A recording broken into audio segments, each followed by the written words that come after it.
एक गांव शांति के लिहाज से बहुत मशहूर था। उसी गांव में एक बहुत खूबसूरत बच्ची जिसका नाम निर्मला, वो अपनी टिकटॉक स्टार में बहुत आगे तक जाना चाहती थी। उसके लिए वो दिन रात एक करती और बहुत मेहनत करती।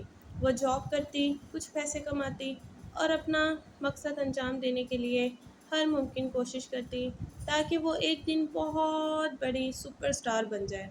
वो बहुत बड़ी सुपरस्टार बनने के लिए कैमरा कहीं भी सड़क पे फोकस करती और डांस करती और अपने जवाहिर दुनिया को दिखाती। मगर वो यदि देखकर बहुत अफसोस होता था कि उसकी वीडियो पर कोई लाइक्स और व्यूज़ नहीं आते थे।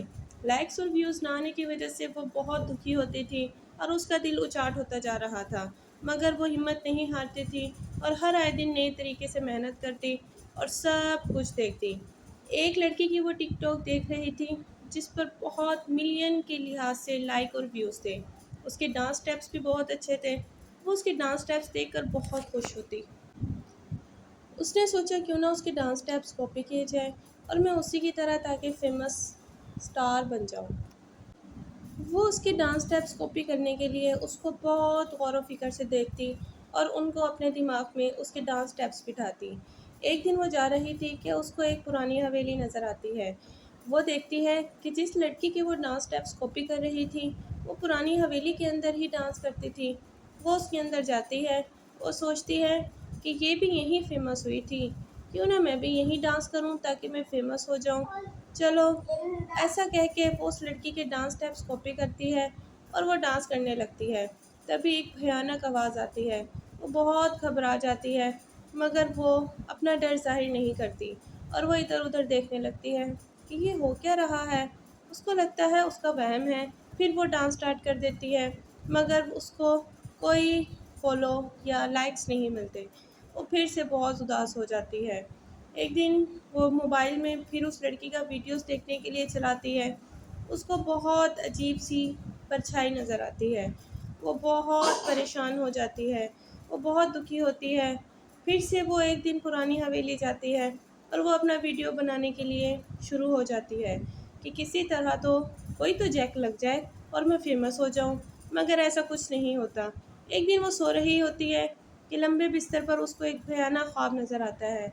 वो उसी पुरानी हवेली में डांस कर रही होती है कि अचानक सामने से चुड़ैल आती है और उसका गला पकड़ लेती है। वो सोचती है कि ये तो मेरा ख्वाब था। ओ भगवान, थैंक गॉड मैं बच गई। पर उसमें कुछ ना कुछ तो सच्चाई होगी। ऐसे कहकर वो फिर से पुरानी हवेली जाती है। उसको सच में वो चुड़ैल नज़र आती है। वो वहाँ से तेज़ी से भाग जाती है। फिर वो सोचती है कि मैं पीछे पूछूं तो सही, आखिर ये क्यों नज़र आ रही है और इसकी क्या वजह है। ये मुझे बार बार ख्वाब में भी दिखाई देती है। हो सकता है अभी भी मेरा वहम हो या मेरा डर हो जो मेरे दिल के अंदर बैठा हुआ है। क्यों ना मैं इसके पास जाकर एक बार तसल्ली से पूछ लूँ। अरे जिन भूत को तो छोड़ो, चलो इधर कुछ छानबीन करती हूँ। उस छानबीन के दौरान उसको वहाँ से एक किताब मिलती है। किताब के अंदर उस चुड़ैल की सारी कहानी लिखी होती है। उसका नाम सुंदरिया होता है और वो एक बहुत बड़ी फेमस टिकटॉक स्टार बनना चाहती है। उसकी कहानी बहुत इंटरेस्टिंग होती है। उसकी कहानी पढ़ते-पढ़ते ख़ुद को उसमें महव कर लेती है, जिसमें लिखा होता है कि सुंदरिया एक बहुत बड़ी टिकटॉक स्टार होती है, मगर कुछ लोग वहाँ के टिकटॉक को बुरा समझते थे, इसलिए उसको जलाकर मार डालते हैं। जलाने के बाद उसकी रूह बिल्कुल शांत नहीं होती और वो शाप देती है कि जो भी मेरे डांस स्टेप्स को कॉपी करेगा, वो बिल्कुल मेरी तरह हो जाएगा और उसको मेरे साथ ही जाना पड़ेगा। वो बहुत घबरा जाती है।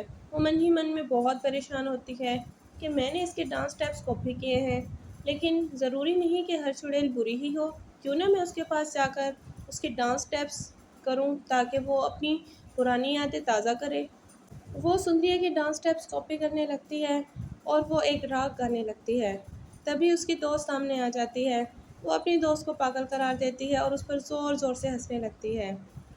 निम्रा एक दिन बैठी जब वीडियो देख रही थी मोबाइल में, उसको अचानक से एक बुरे शब्द नज़र आते हैं जिस पे लिखा होता है, अब तुम मेरे जैसी हो गई हो, अब तुम्हें मेरे साथ जाना होगा। वो सो रही होती है, फिर से उसको वही ख्वाब नज़र आता है। ये चुड़ैल उसके सामने खड़ी है, बहुत ही खूबसूरत होती है, मगर उसका मुँह झुलसा हुआ होता है और वो उसको कह रही होती है, अब तुमने मेरे डांस स्टेप्स कॉपी किए हैं ना, अब तुम बिल्कुल मेरी जैसी हो जाओगी, अब तुम्हें मेरे साथ जाना पड़ेगा, मैं तुम्हें इधर अकेले नहीं छोड़ूंगी। वो बहुत घबरा जाती है। अचानक डर कर उसकी आँख खुल जाती है और वो सोचती है, ए भगवान, ये मेरे साथ क्या हो रहा है? ये मेरे साथ कौन सी घटना घटने वाली है? अचानक से एक काला धुएं वाला हाथ उसके कंधे पर आ जाता है और वो अचानक से उठ खड़ी होती है। वो अपने 2 करीबी दोस्तों को ये सारी बात बताती है और वो उनको एतमाद में लेती है कि मेरे साथ ऐसा-ऐसा हो रहा है। उसके दोस्त उसको उससे दूर रहने का कहते हैं, मगर वो नहीं मानती। वो कहती है, मैं उसकी मदद करना चाहती हूँ, मगर उसके लिए हम सबको पुरानी हवेली जाना पड़ेगा। ऐसा कहकर वो सब पुरानी हवेली चले जाते हैं और उस किताब को दोबारा से खोलते हैं। वो जैसे ही वो किताब खोलते हैं, उसमें बकिया उसकी कहानी लिखी होती है कि वो किस तरह से मारी गई। इसके कारण वो एक तांत्रिक बाबा के पास जाने का फ़ैसला करते हैं कि क्यों ना हम तांत्रिक बाबा के पास जाएँ और इसका हल तो वही ढूँढ सकते हैं। देखो, इस किताब में से एक पेज मिस है, जिसकी वजह से हम उसकी मदद नहीं कर पा रहे।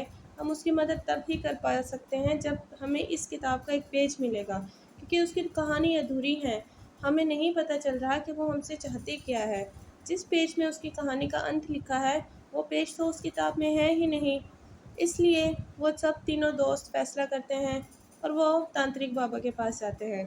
तांत्रिक बाबा को हवन करने का कहते हैं कि आप हमारे साथ पुरानी हवेली चलें। तांत्रिक बाबा पुरानी हवेली जाते हैं, तभी वहाँ सुंदरिया आ जाती है। सुंदरिया उसको कहती है कि मेरे रास्ते में कोई ना आए, मैं किसी को कोई नुकसान नहीं पहुँचाना चाहती। मुझे सब लोगों ने बेदर्दी से मार दिया था, इसलिए मुझे टिकटॉक से नफ़रत हो गई थी और मैं चाहती हूँ कि जो भी मेरे स्टेप्स कॉपी करेगा, मैं उसको अपने जैसा बना लूँगी, क्योंकि मैं उसको अपने साथ ले जाऊँगी और फिर हम दोनों मिलकर डांस करेंगे। तांत्रिक बाबा उसको जाने का कहते हैं, मगर वो हरगिज़ नहीं मानती। वो उससे वादा करते हैं कि आज के बाद ऐसा किसी भी टिकटॉकर के साथ बुरा नहीं होगा, जैसे तुम्हारे साथ हुआ, और हम तुम्हारी सच्चाई सारी दुनिया के सामने लाएँगे और तुम्हारे कातिलों को भी पकड़वा कर रहेंगे। मगर वो उनकी बात पर बिल्कुल कान नहीं धरती और वो उनकी बात पर बिल्कुल यकीन नहीं कर रही होती। वो कहती है, मैं तुम्हारी बात क्यों मानूँगी भला? तुम मेरी मदद कैसे आ सकते हो?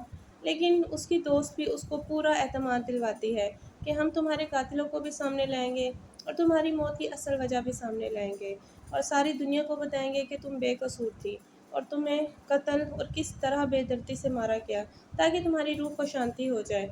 ऐसा कहकर वो एक न्यूज़ रिपोर्टर के पास जाते हैं और उस डायरी का एक-एक पर्चा उसको दे देते हैं और उसकी सारी सच्चाई उसके सामने ले आते हैं।